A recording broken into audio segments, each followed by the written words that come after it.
Olá, leitores, tudo bom? Professor Pedro Rachid aqui para mais um vídeo. E o vídeo de hoje, mais um do C.S. Lewis, A Última Noite do Mundo. Eu tenho essa edição aqui da Thomas Nelson, que é a capa dura. Acho que, se eu não me engano, a Thomas Nelson lançou 11 livros nesse formato aqui, nessa edição de capa dura.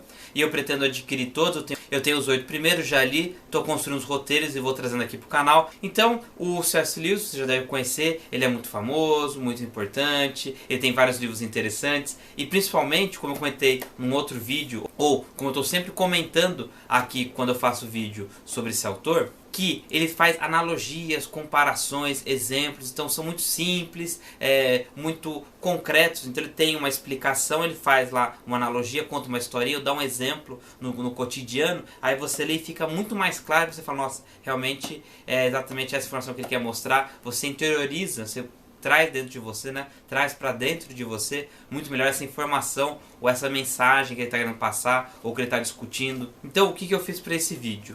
Como esse livro aqui é uma coleção, digamos assim, de temas, então nós temos nessa edição aqui são 7 capítulos. Cada capítulo tem um tema geral, algumas informações, e eu escolhi alguns trechos de cada capítulo para ilustrar a ideia geral desse livro. O que eu percebi também nessa edição? Como eu li todos, eu vi que muitos livros, um conversa com o outro, tem toda uma história, também complementa os livros que ele fez de literatura. Então, se você lê toda a obra, né, ou todos esses livros, eles vão conversando, aí você pode resgatar obras de análise sobre o C.S. Lewis também. Enfim, são muitos caminhos, eu achei bem interessante essa jornada de ler toda essa obra do autor. Então, um outro item que eu percebi nas obras também, que ele faz uma discussão, digamos, teórica, mas fica na superfície. Não porque ele quer ser simples, não quer aprofundar, ele até poderia, mas ele está passando, digamos, a mensagem geral, digamos, o esqueleto da teoria. Então, mesmo que você não tenha muita teoria, quando você lê, você entende e você, digamos, acrescenta, não, realmente concorda, é isso aqui, e aí você leva para a sua religião, e claro, tem toda essa discussão dos estudos da Bíblia, tem várias religiões também, cada uma tem as suas interpretações. Não está sendo discutido isso aqui, estou tentando trazer o máximo da experiência ou das conclusões, enfim, tudo que o autor está tentando trazer nas obras dele. Então, no primeiro capítulo, que é sobre a oração, eu selecionei aqui na página 12. A resposta certamente é uma prova empírica irrefutável, como a que temos nas ciências. Nunca poderá ser alcançado. Algumas coisas são comprovadas pela uniformidade ininterrupta de nossas experiências. A lei da gravitação é estabelecida pelo fato de que, em nossa experiência, todos os corpos, sem exceção, obedecem a ela. Mas mesmo se todas as coisas pelas quais as pessoas oram acontecerem, o que não ocorre, isso não provocaria o que os cristãos chamam de eficácia da oração.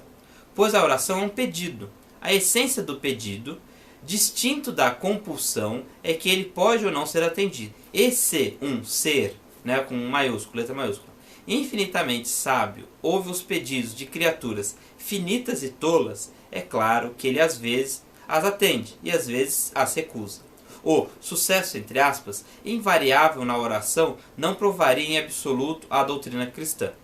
Isso provocaria algo muito mais como mágica, um poder em certos seres humanos de controlar ou forçar o curso da natureza. E aí, fechando o capítulo 1, na página 19.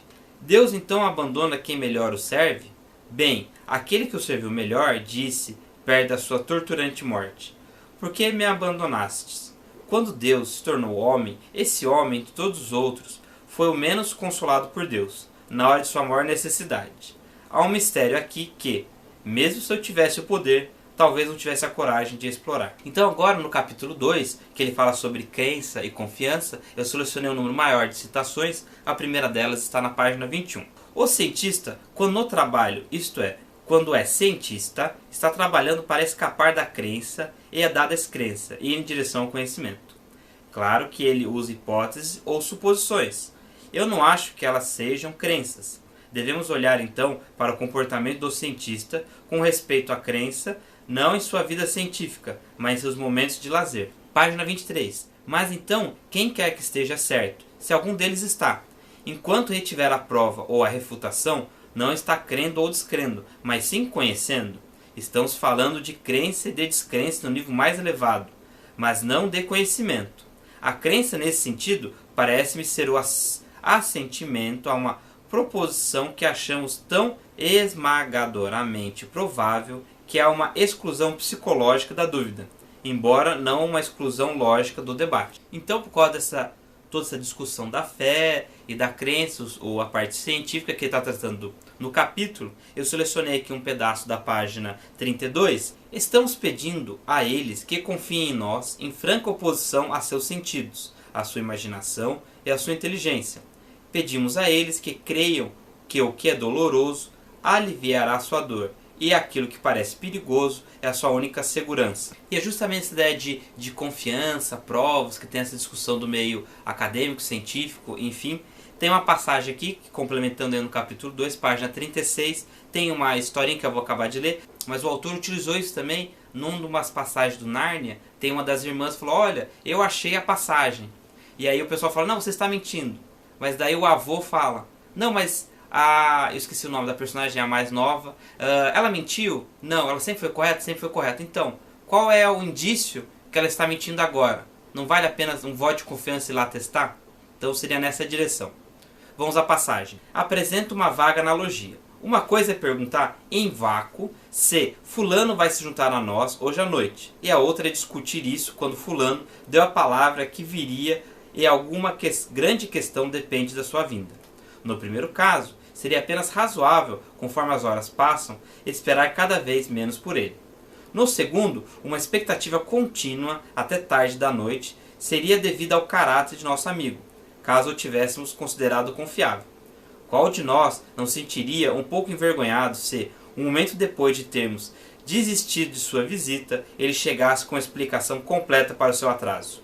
Iríamos sentir que deveríamos conhecê-lo melhor. E agora na 38. Nesse sentido, a ambiguidade não é algo que conflita com a fé, mas uma condição que torna a fé possível. Quando lhe pedem confiança, você pode dar ou recusar. Não faz sentido dizer que você confiará se tiver certeza demonstrativa. Não haveria espaço para a confiança se a demonstração fosse dada. Quando a demonstração é dada, o que restará será simplesmente o tipo de relação que resulta de ter confiado ou não ter confiado antes que ela fosse dada. Então aqui eu lembrei dessa discussão do livre-arbítrio, que é essa ideia de Deus, que no caso, se Deus aparecesse aqui, você teria certeza que ele existe, então você não teria que ter a fé, toda essa confiança, toda essa explicação, enfim, tudo isso que tem, simplesmente você teria certeza e perderia toda essa ideia, né, da fé, de você acreditar, rezar, enfim, toda essa discussão. E aí, para fechar o capítulo 2, na página 39, nossa relação com aqueles que confiaram em nós, somente depois de provarmos que somos inocentes no tribunal, não pode ser a mesma que nossa relação com aqueles que confiaram em nós durante todo o julgamento. Então, enfim, converse com o exemplo do amigo, da confiança. Então agora eu selecionei alguns trechos do capítulo 3 que também conversa bastante. Então veja, já não tem aqui no canal, Invasão Vertical dos Bárbaros, do Mário Ferreira dos Santos, Notas para a Definição de uma Cultura, do T.S. Eliot. Enfim, esses dois livros falam sobre a cultura, como ela funciona, preservar ou não, questão da religião, como funciona a sociedade, vários aspectos, é bem interessante, conversa bastante com esse capítulo, por isso que eu estou resgatando. Então temos na página 43. A palavra religião é extremamente rara no Novo Testamento, ou nos escritos dos místicos. O motivo é simples. Essas atitudes e práticas, às quais damos o nome coletivo da religião, dificilmente estão elas mesmas relacionadas com a religião. Ser religioso é ter a atenção voltada para Deus e para o próximo em relação a Deus. Portanto, quase por definição, um homem religioso ou um homem, quando está sendo religioso, não está pensando em religião. Ele não tem tempo para isso. Religião é como nós, ou ele mesmo, ou um momento posterior. Chamamos sua atividade vista de fora. Enfim, continuando com um trecho da 44, 45 e 46. Cultura como uma religião é o nome dado de fora para atividades que não estão em nada interessadas em cultura e seriam arruinadas no momento que estivessem. Não quero dizer que nunca devemos falar de coisas de um ponto de vista exterior, mas quando as coisas são de grande valor e muito facilmente destruídas, devemos falar com muito cuidado, e talvez quando menos falarmos, melhor. Se encorajarmos os outros ou nós mesmos a ouvir, a ver ou ler grandes obras de arte com base em isso ser algo culto a ser feito, chamamos para entrar em ação precisamente aqueles elementos em nós que devem estar em suspenso antes de podermos de fato apreciar a arte. Estamos chamando o desejo de autoaperfeiçoamento, o desejo de distinção, o desejo de se revoltar com um grupo e de concordar com outro, e uma dúzia de paixões agitadas, que sejam boas ou más em si mesmas, são em relação às artes simplesmente uma distração cegante e paralisante. E alguns desejarão incluir a vida social sensível e enriquecedora que pensam eles surgirá entre grupos de pessoas que compartilham um hábito mental. Consigo imaginar uma vida inteira desses prazeres levando um homem a tal hábito, mas com uma condição a saber que ele fora para as artes sem esse propósito. Aqueles que leem poesia para melhorar a mente, nunca melhorarão a mente lendo poesia, pois os prazeres verdadeiros devem ser espontâneos e sedutores, não visando a um fim mais remoto. Essa conclusão conversa muito aqui com o Notas de uma Cultura, porque ele discute o que é cultura, o que é importante preservar, a ideia de construção de nação, tradição, enfim, mas você não pode obrigar a pessoa a consumir algum item, no caso cultural, e desenvolver alguma prática. É uma coisa que ela tem que perceber, ou no caso toda a sociedade, várias pessoas gostando, vai formando essa sensação e as pessoas vão apreciar ou não. Então tem toda essa discussão, é bem interessante. Lembrando também que esse livro é bem simples, ele é pequeno, ele é preciso, rápido, também recomendo bastante, gostei. Agora a página 50. Cultura, como um nome coletivo para certas atividades muito valiosas, é uma palavra permissível, mas a cultura hipostasiada, definida por si mesma, transformada em fé, causa, bandeira, plataforma, é insuportável, pois nenhuma das atividades em questão dá importância a essa fé ou causa, e como um retorno à antiga religião semítica, em que se considerava os nomes como tendo poderes por si mesmos. Uma frase, na 52. Muitos se importarão com qualquer livro, possivelmente virão se importar algum dia com bons livros. Essa ideia de passo a passo da cultura, né? Então começa com um livro talvez mais simples, que várias pessoas teriam um preconceito por não ser bom por algum motivo, e aí vai indo para os clássicos. Seria uma das conclusões. E agora na página 56, para encerrar esse capítulo, ele fala um aspecto da educação, uma discussão, um parágrafo bem longo. Eu percebi que ele fala sobre educação em vários capítulos e está distribuído em várias obras. Então eu decidi fazer um vídeo só sobre educação, todas as partes que ele fala sobre educação. Também estou construindo um vídeo específico, mais à frente vai aparecer aqui no canal. Enfim, como vai ser possível falar de todos os capítulos, eu escolhi 3 passagens do capítulo 7 para esse último momento do vídeo. Então a primeira citação ele fala da 123, do darwinismo social, toda essa relação do Darwin com a ciência, que comprovou que tem uma sequência, que deve evoluir sempre para melhor, e toda essa discussão de a favor e contra, que a gente pode resgatar a partir disso. Uma coisa relativamente comum que acontece quando citam o darwinismo, não há nenhuma, digamos, novidade, mas são trechos bem interessantes aqui. E depois ele continua discutindo na 125 e na 126, que é essa ideia de evolução foi para outras disciplinas, então a gente acha que a cultura, a parte social, a economia sempre está indo para melhor, evoluindo, né? O mais apto vai sobreviver, ou a ideia melhor vai sobreviver por algum motivo, não teria, digamos, um plano, alguma coisa do tipo, ou a natureza iria escolher toda essa discussão, que obviamente quanto mais próximo está da parte do Darwin, se afetaria da religião. Acredito que não tenha muita novidade até aqui, e como consequência dessa discussão, aqui na página 128, claramente, ninguém deseja dizer algo que desperte essa histeria em massa. Nunca devemos falar com pessoas simples e voláteis sobre o dia, né, entre aspas, sem enfatizar repetidas vezes a total impossibilidade de predição. Devemos tentar mostrar-lhes que essa impossibilidade é parte essencial da doutrina. Se você não crê nas palavras do nosso Senhor, por que você crê em seu retorno? E se você crê nelas, não deveria deixar de lado completamente para sempre qualquer esperança de datar esse retorno? O ensinamento do Senhor sobre o assunto consistia claramente em 3 proposições. 1. Ele certamente retornaria. 2. Que não podemos descobrir quando. 3. E que, portanto, devemos estar sempre prontos para ele. E aí ele continua. Mais à frente pulei uma parte. Vigie, vigie, é o encargo do seu conselho. Eu devo vir como um ladrão. Você não vai, e eu mais do que solenemente garanto que você não vai notar minha aproximação.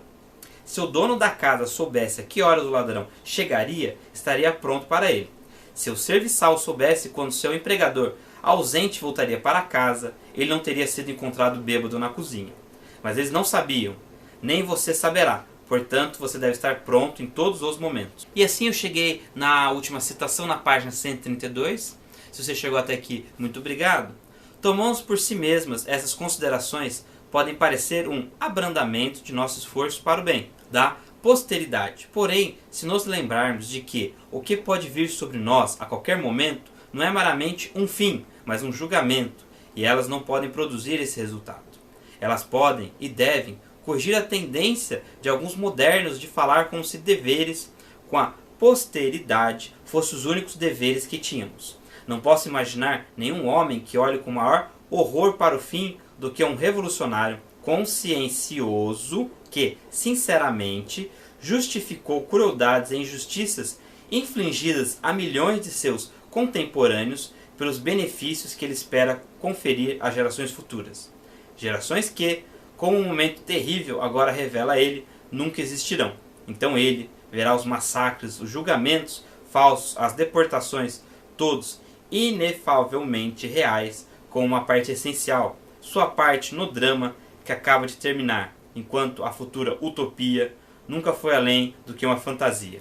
Então é isso, chegou ao final do vídeo, chegou até aqui, muito obrigado, não esqueça de curtir, compartilhar, se inscrever aqui no canal, tem minhas redes sociais e o apoio se você puder ajudar aqui na descrição e a gente se vê no próximo vídeo.